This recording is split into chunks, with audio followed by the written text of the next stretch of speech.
love true crime. Yeah, I do too, for a man. Yeah. Yeah, we were talking that's more of a woman thing, really. I wonder why that is. I don't know. I mean, and women are mostly the victims. I think it's more fear-based, like... Yeah. I don't know. I don't know. Maybe so. It's not about... it's definitely not about being prepared or anything. To get a thrill. No. Yeah, I mean, I guess so. And I don't understand it, but it's just the way it is. I know. Me neither. But anyways, so we've got our little snacks and we're on our way. And we are going to get into talking about some true crime stuff. So let's sit back. I'm going to have an L8, the Kentucky special here. But I'm going to have some water. You don't get that just anywhere. And So L8 is a form of ginger ale. It's a little citrus, by the way. It's good stuff. And Kentucky based. Yes, Kentucky based, so why not? Yeah, exactly. So, Charles Manson's never really been one that I've been super interested in. I've probably been more interested in him than you because he was relevant when I was little. Yeah. I mean, he was already in prison, but they interviewed him and did all these things, and he was just a guy you lived in fear of. Yeah. Well, I mean, for me, I think that it's more like where he actually didn't do the murders himself. He was just like really good at manipulating people. Yeah. He's basically like a cult leader. Oh yeah. And I don't know, I feel like he's really evil, but he had a really crazy upbringing and childhood, and we'll get into that more in this video that we're gonna do for Real Appalachia. But yeah, it's kind of crazy too that so like his mom was actually from West Virginia. Yeah. But you know, this part of Kentucky we're going to is right at the line of West Virginia. From what I understand, he has some grandparents from Kentucky that maybe even buried. I think so. Like Olive Hill and some of those places. I was like, man, it's so... I think that would have... I didn't know any of this till fairly recently. And I think if I was younger, that would have made him even more terrifying to me because it's that close to where I live. I know. It's a psycho. Yeah, so it's pretty crazy. But, I mean, we've had some weird true crime in Appalachia pretty close to home. We thought about doing some specials about them, but then it's personal. Yeah. Because I wrote a little blog post, I guess, about Roger Keith Coleman, if you remember that one. Right. And some of the lady who was killed's family did not appreciate that at all, even though obviously I was one-sided in favor of her, but they just didn't want to see it. They didn't want to have it brought back up to them. Yeah, and that's the thing. I still got a bit of a cough. That's kind of a thing too. It's like they just want to, you know, I can respect that. The families just want to move on, and a lot of times it's like I've seen, you know, this new show's out on Netflix, Dahmer, like the reenactment, and I saw that on there they wanted to make sure that they didn't like sympathize with Jeffrey Dahmer so much and show it all from his perspective, but show it from like a victim's perspective, show it from the neighbor's perspective, and that kind of thing. But too, I mean, I get it that the families don't want to just have that painfulness dredged up. But and a lot of times what I was going to say is people glamorize these serial killers. Like, it's just insane to me. And I can't imagine, but like I saw like this thing going around on Facebook that somebody was dressing their kid up as Jeffrey Dahmer for Halloween. I saw several people on my friends list, I'm sorry to tell you that did that, thinking it's funny. It's not. No. No, it's not funny. I don't get that at all. And like you were saying before too, that almost all these serial killers have fans, like people that write them in jail, and not just a handful, like usually quite a few. Yeah, maybe that's what it is with women, is that, you know, no offense to men, but women are more like deep thinkers, and to me it's never been a thing of like glamorizing these people. It's like what makes them tick. It's like really thinking on the psychology behind it. How can a person do the things? And like Jeffrey Dahmer, I think, was very, very sick. He was a sick individual, and even he, I mean, I feel like that he did feel remorse eventually. Yeah, If not in the moment, he did eventually feel remorse for what he had done. I watched an interview with a real guy, and he said stuff about becoming a Christian and stuff that, I mean, I can't believe that he didn't really believe you wouldn't come up to that conclusion. And why would he bother? Right. I mean, he's just like all the rest of us. Even though he did something horrible, he's looking for hope. Yeah, and he said, that he believed he was sick. And even in the time, I think that he had tried to reach out to people and tell them, hey, I'm sick. There's something wrong with me. Like, I'm having these really bad thoughts I shouldn't be having. I know I'm not normal. And people just kind of, like, turn a blind eye to that and just ignore it. And, then that's what happens. But I mean, obviously to a ridiculously much lower scale, but we all have something that we know we shouldn't do. Yeah. That eating badly or smoking or drinking or whatever it is. It's got a drugs, whatever has a hold on a person. Yeah. It's relentless and it attacks your mind. And so I couldn't imagine having like impure thoughts like that. Oh, no. That's just, No, but just trying to rationalize that, live with yourself. Can you imagine? Yeah, and that's more of the serial killer level, like Charles Manson. I think that he was just so twisted and warped and just full of hatred and evil, and I believe evil is an entity. I believe that people get these grasp on them from evil entities too. I know a lot of people don't believe that, but I do. But and I like their Roger Coleman thing's more of like a crime of passion. And I was talking about this movie I had watched. What did I say it was called? About another case in Kentucky, Above Suspicion. And it was the first FBI agent that was convicted of murder. But this woman named Susan Smith, she was actually born in Maitland, but this happened in Pike County. This FBI agent come down here and in Kentucky, in Pike County, and was investigating this case, and this Susan Smith was like a witness, and he started having an affair with her and ended up murdering her. And he was the first FBI agent convicted of murder. What did he murder her for? What was the motive? Well, they were having an affair, and I think that she wanted him to like leave his wife. And I think in the movie, and I'm thinking this is what really happened, that she ended up getting pregnant, and he was afraid it was all going to unravel and be found out. Yeah, and that kind of thing. And so he ended up murdering her. So again, that's more of a crime of passion. So yeah, we have these, it happens everywhere, but we have our own things that hit close to home, and it's crazy to think about. Yeah, it is. It's, that's why I don't know how I feel about going to this place. It just, I guess I'll know when I get there. It's creepy. It's creepy, and it's also, it's disturbing, and you don't want to, I don't know. But it's also fascinating.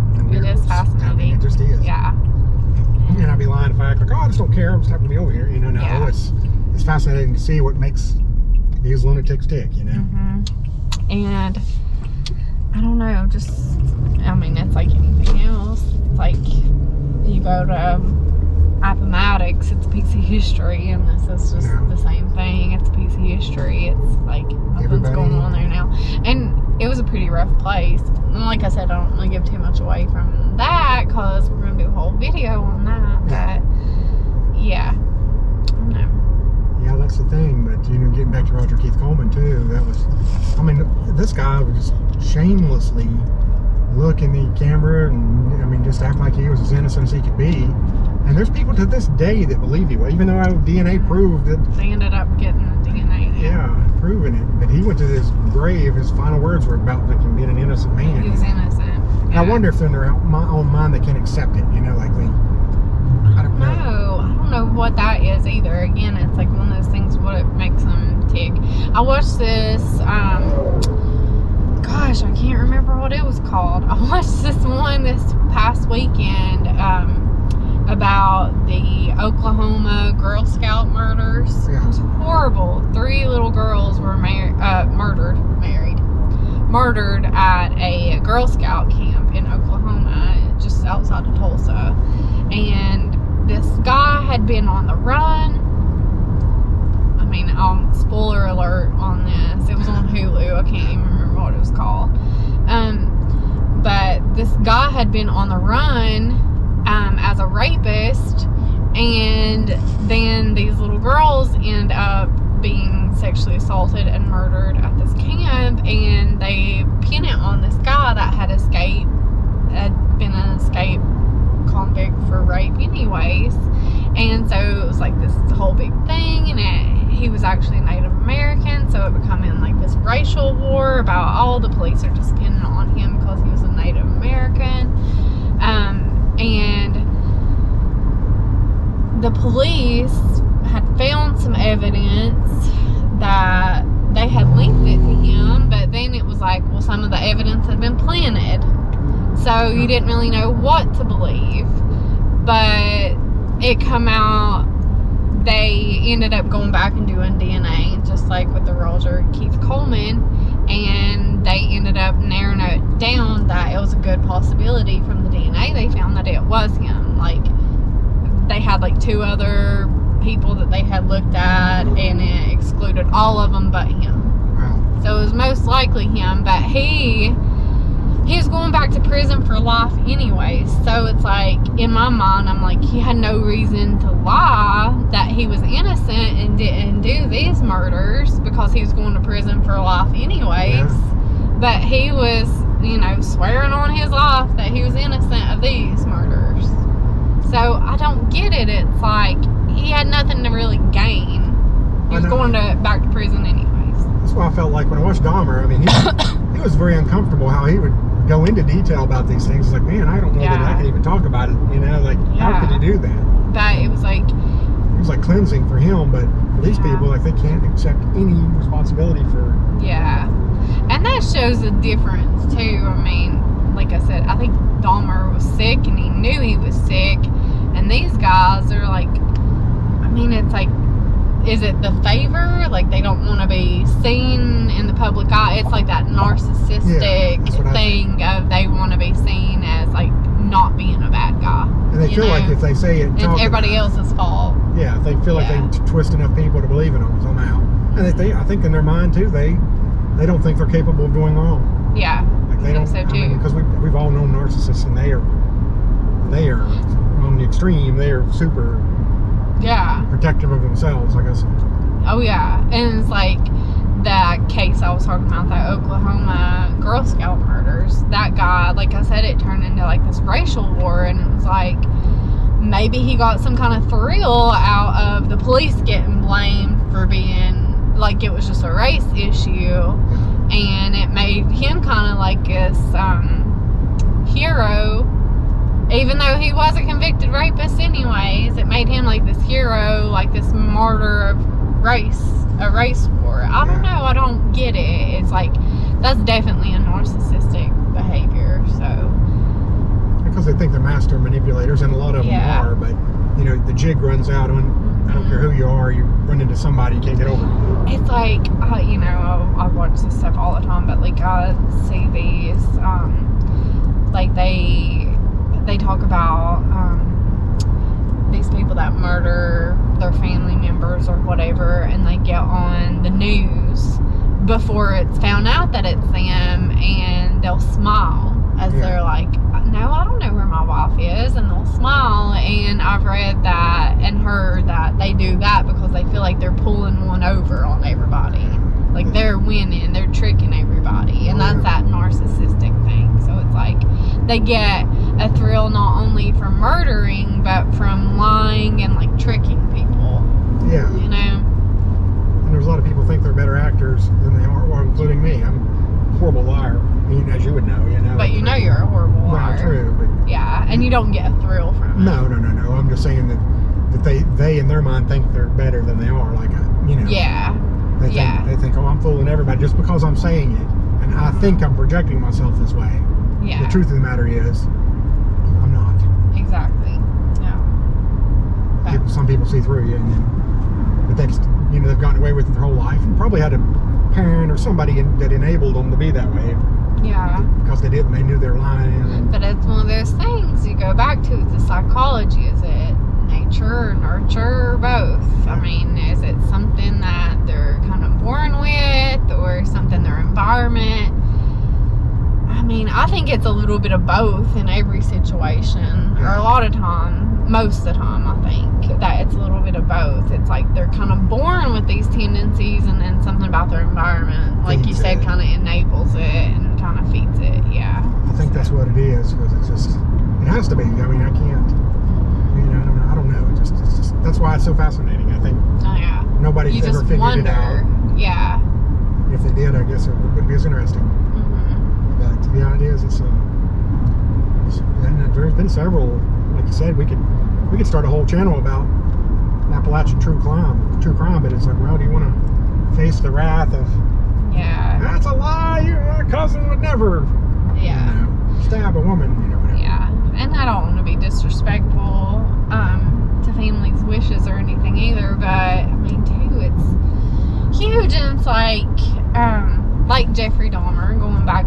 I mean, just watching that show recently, like his mother wanted his brain to be studied after his death, and his dad was adamantly against it. And I wish that they could have studied his brain. And I was an MRI tech. They actually have this now called functional MRI, and they'll study the brain through MRI, like as far as like psychology kind of stuff goes. Like, I don't know what part of the brain lights up when a person lies and feels like they get away from it. The kind of person that lies and gets a thrill from it, or like kids with like violent tendencies, they study their brain that way, and that stuff is just fascinating to me. And I think we have a long way to go with studying that kind of thing. But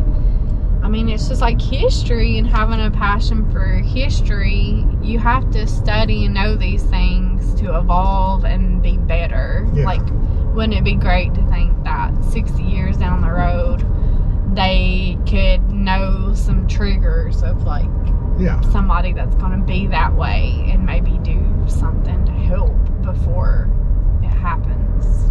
Yeah, I do wish they could study that more, because and there's certain true crimes around here that are just drug related. Like, I guess those Pizza Plus murders there in Montana, those kinds of stuff. It's just, you got somebody out of their mind, out of their right mind. Yeah. That are capable of heinous acts. But I mean, I think that there was some. I mean, like I said, I feel like evil is also an entity, and I know that that's not something that is believed by everybody, but I think that there's things that opens people up to evil acts too, and I think that drugs is one of those things. It just takes some kind of spiritual guard down too, that lets this evil in. I mean, those Pizza Plus murders were just heinous and horrible, and I get the creeps every time I go by there. Yeah, I do too. I can't believe that it stayed open. God bless them. I hope they do well or whatever. But for me, it changes the way you just always on your mind. I know. How can you forget that? Yeah. And that was and it took them a long time to really pin him down, and I saw it. And for anybody that's not familiar, so that was Claypool Hill, Richlands area, Pizza Plus. There was a woman that was a manager, and her husband also worked at Pizza Plus with her, and they were closing the store one night, and they were both murdered. And all along, I mean, I remember when it happened. I was a senior in high school when it happened, and all along it was rumored that the woman's son, the man's stepson, had done these murders, that he was into drugs, and that it was over money. But I think there wasn't much money missing. No, that's the thing too. He didn't really, what did it profit? Was it like $40 or $50 or something was taken? But it was more of like a crime of passion.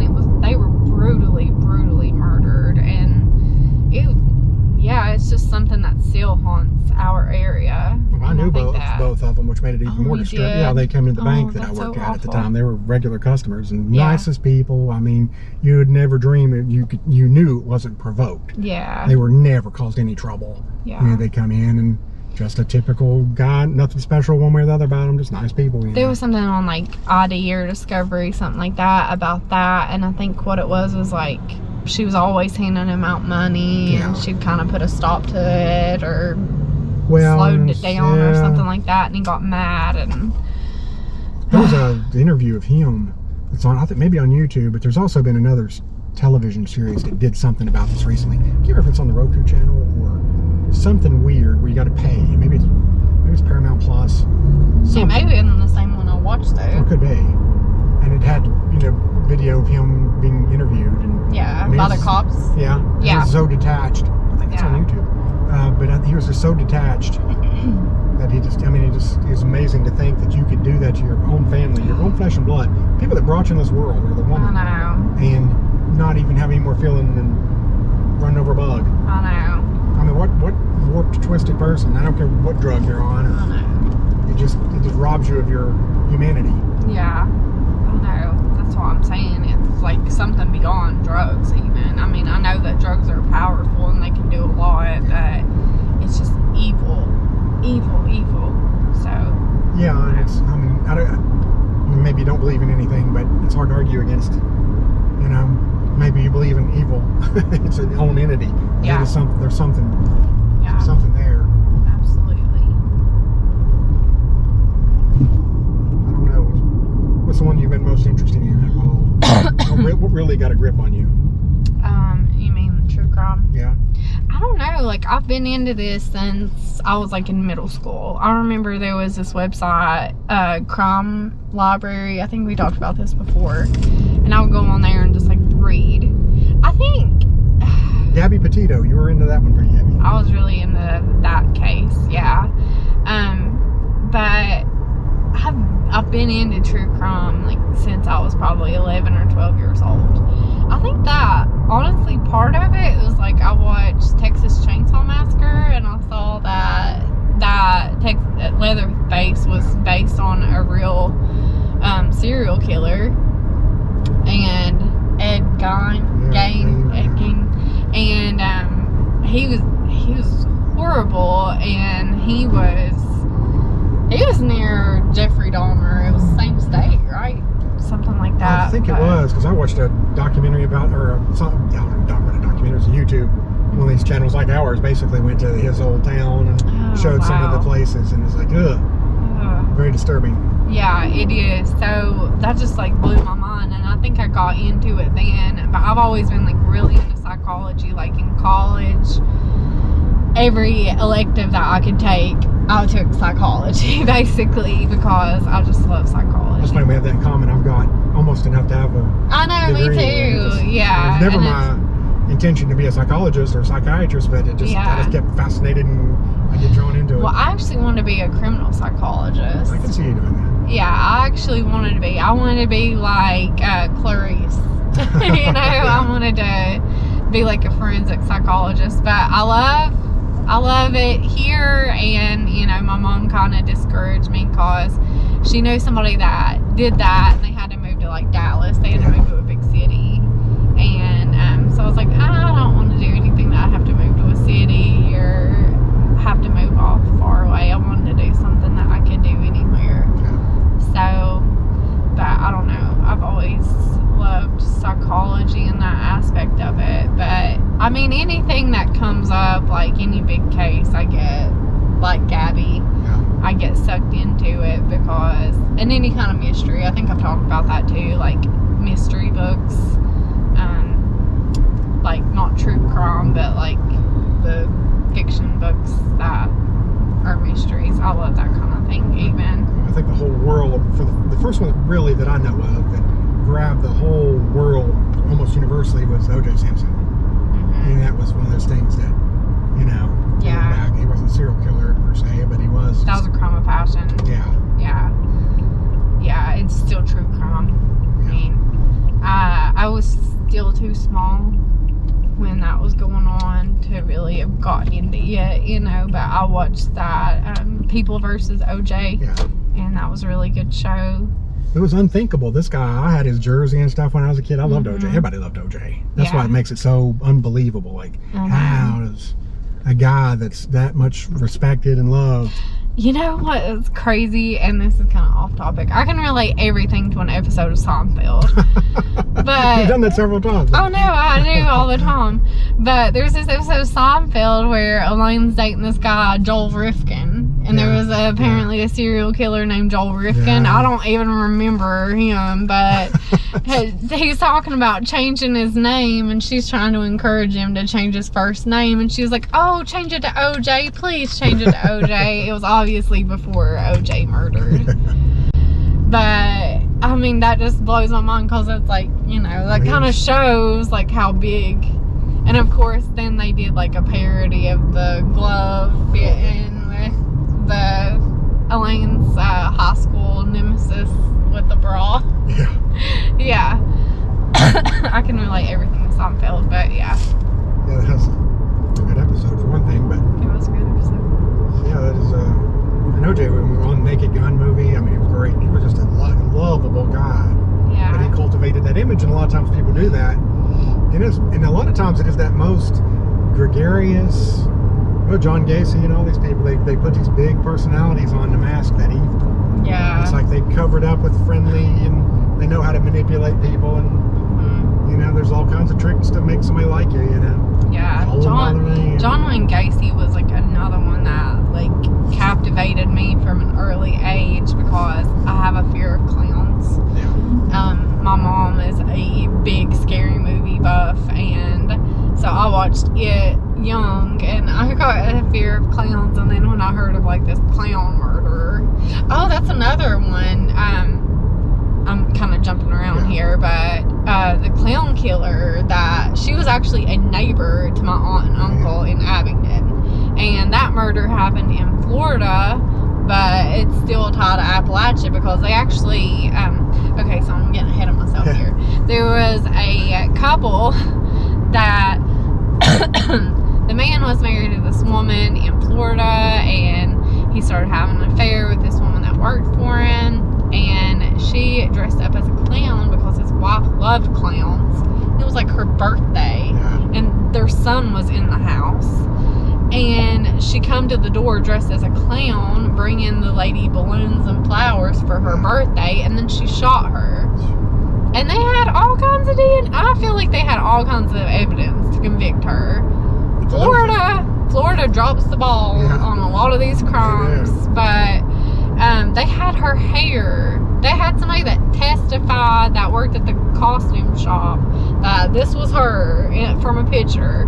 And then they had the clown wig, and it had her hair in it. And then they had the car that was seen pulling up to the house, and it was a car from the guy's place. He like repoed cars, and she worked for him. And it was that car, and it had her hair in it. I mean, it was crazy, but it took him like 30 years to convict her. And I know the exact spot that they pulled her over and finally got her.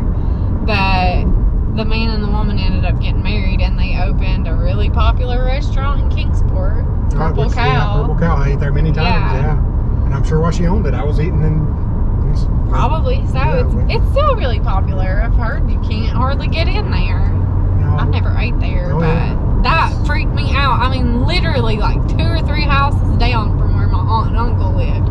I had stayed there at that house by myself before. Well, just a couple of houses down from her. It's not too far from where I lived, where she was caught, right? Yeah, pretty close. Yeah, it's like, I mean, that's wild. That's, you know, you hear the funny thing about that story. Now, it's a riveting story on its own because I was watching another YouTube channel, Lamont at Large, and it was telling this whole story, and I was sucked into it. And he's like 5 or 10 minutes into it before he gets into this connection to here. And I was like, wait a minute, did he just say?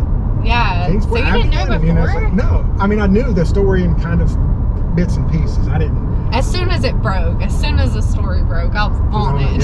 Yeah, I was on it. Especially with proximity. But yeah, that's so weird. And the man's not convicted, so that's another touchy thing, you know. Like he's still living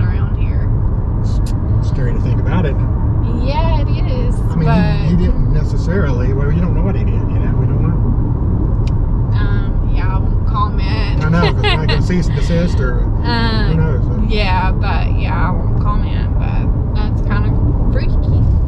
But I don't know. But anyways, going back to John Wayne Gacy, and that takes me to, we actually saw his real clown costume at the crime museum in Pigeon Forge. Alcatraz East, I believe it's called. Yeah, we did a short on it. I think on Real Appalachia. No, we didn't do a video there, did we?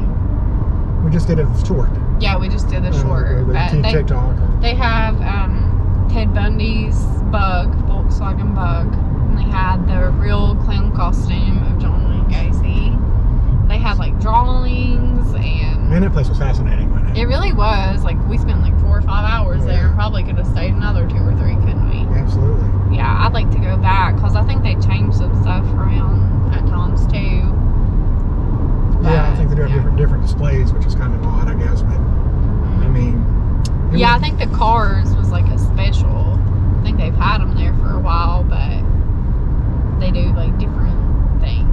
We spent, like you said, several hours, but I still don't feel. I feel like we still could have missed. Yeah. So anybody that goes to Pigeon Forge definitely and loves true crime, definitely check it out because it's worth going to. But plan to spend like a whole day there. Yeah, because we thought a couple hours. It was just, we went the night before, if you remember, and something happened or the time before, and they were closing or something, and they only had an hour to get through. It was like, oh. Yeah. Another place, Brushy Mountain. There was a serial killer that had been there, but I can't remember who it was. Well, exactly. It wasn't like a really high name. That's right. But it was mentioned in the book of Silence of the Lambs. That's where Hannibal requested to go.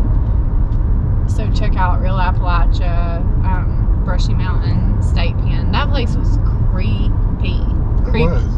Like coming up on it, it looked like a castle in the mountains. I was like, oh, if I had to go to prison, that's where I'd want to go. But when I went in there, it was so creepy. And do you remember we went by this one jail cell and we both like stopped? Like we both got chills and it was really creepy. And then we passed somebody and they were talking about that same exact cell that they got chills going by. Yeah, like, wasn't that weird? It was really, really weird. Like really weird.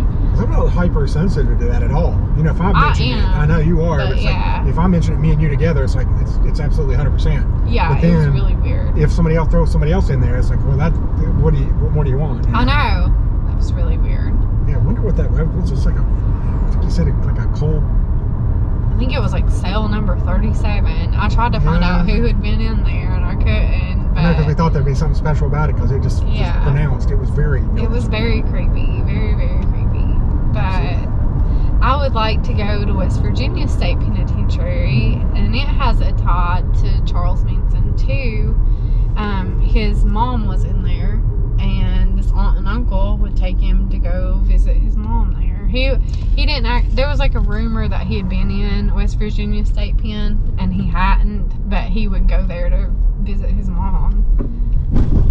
So as you there's a lot of those guys have been, put in prison around here too. Well, like those, I was in DC for training when those DC sniper things going on. Malvo and Muhammad guy, whatever, and and that was just terrifying because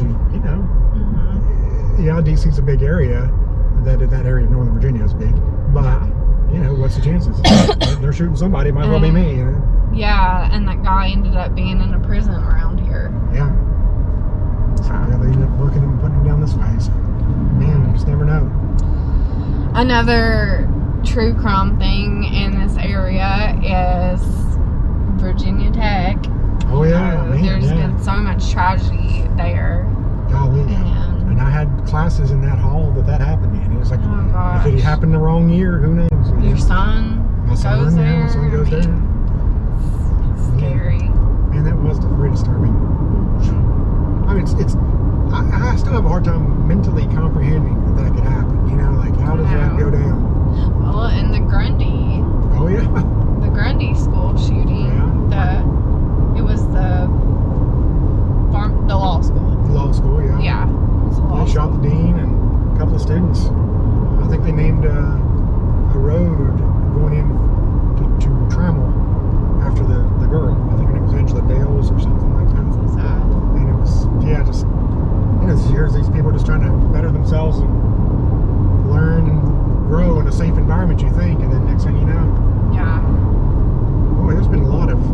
crazy stuff, isn't it? I know. Well, what about that murder on the Appalachian Trail guy? He got murders people, goes to prison, gets back out and tries it again. Right. I really believe the cops killed him. Like he wrecked out, but he died of his injuries on the way to the. And I'm like, please do it. There's been like some scary stuff on the Appalachian Trail. As much as I would love to hike it, I can never do it by myself because of all this stuff. But there was another murder on the Appalachian Trail. Guy with the hatchet that killed a veteran. That was just a couple of years ago. Really? Yeah. And then there was like around where my family is, like in Grayson County, there was this guy that with a hatchet that got off the Appalachian Trail and was trying to break down the door of a church. So there's some freaky stuff that happens on the Appalachian Trail. But I mean, I think it's one of those things that's like 90% great people. Yeah. But you know, you get those wackos that seem to seek out that kind of thing. And they were actually, going back to Gabby Petito, there was like a huge search thing going on around here when they thought that Brian Laundrie was on the run. I felt like all along he was in that reserve. Yeah. But they had like these planes that were coming in, we were seeing, like they were looking for him in this area. Oh, yeah. Well, you know, like Southwest Virginia area. Across the Creeper Trail, the Appalachian Trail, all that stuff was there. Yes. And there was a big rumor he was down there in North Carolina and all that. Yes. Well, I guess we've just about given the true crime once over. I mean, it gives you an idea of what we do talk about on the road a lot, though, doesn't it? Yep, absolutely. And we're about to get to Charles Manson's old home place. So I guess we'll call it a wrap on this conversation. But we would love to know from you, like, if there's any shows or anything we've missed or stories we need to know about. It's always fun to hear. Well, I guess fun, it's interesting to hear about. Yeah, so give us a comment, and hopefully you like this podcast type of talk. Yeah. And if you don't, and nobody watches, we'll quit doing it. So. Yeah, that's right. All right. That's a wrap.